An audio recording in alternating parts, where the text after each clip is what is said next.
Pathanamthitta തോട്ടപ്പുഴശ്ശേരിയിൽ whip ലംഘിച്ച് vote ചെയ്ത 4 ഗ്രാമപഞ്ചായത്ത് അംഗങ്ങളെ CPM പുറത്താക്കി.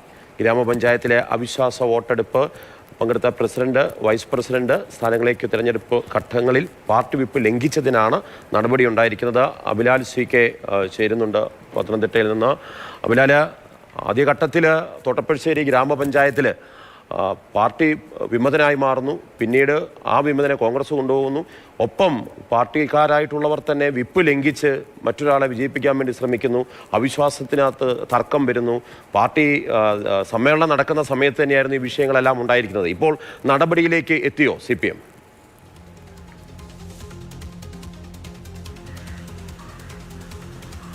അതെ, വിചിത്രമായ രാഷ്ട്രീയ നീക്കങ്ങൾ നടന്ന പത്തനംതിട്ട തോട്ടപ്പുഴശ്ശേരി ഗ്രാമപഞ്ചായത്തിലാണ് വിപ്പ് ലംഘിച്ചതിന് CPM അംഗങ്ങളിൽ 5 അംഗങ്ങളിൽ 4 പേർക്കെതിരെ പാർട്ടി കടുത്ത നടപടി സ്വീകരിച്ചിട്ടുള്ളത്. ആദ്യഘട്ടത്തിൽ വിപ്പ് ലംഘിച്ചതിന് ഇവരെ സസ്പെൻഡ് ചെയ്യുകയും പിന്നീട് കഴിഞ്ഞ വ്യാഴാഴ്ച ഉണ്ടായ നീക്കത്തോടുകൂടി ഇവരെ പുറത്താക്കുകയാണ് ഉണ്ടായത്. CPM ജില്ലാ കമ്മിറ്റിയുടെ തീരുമാനം അല്പം മുമ്പാണ് പുറത്തു വന്നിട്ടുള്ളത്.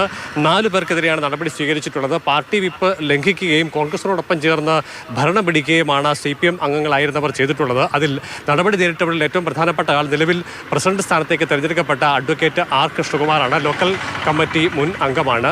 ഒപ്പം തന്നെ നെടുമ്പ്രയാർ ബ്രാഞ്ച് സെക്രട്ടറി ആയിട്ടുള്ള റെൻസി K രാജനാണ് നടപടി നേരിട്ട രണ്ടാമത്തെ ആൾ. പിന്നീട് വനിതാ അംഗങ്ങൾ സിസിലി, റീന മാത്യു എന്നിവർക്കെതിരെയാണ് പാർട്ടി അച്ചടക്ക നടപടി സ്വീകരിച്ചത്.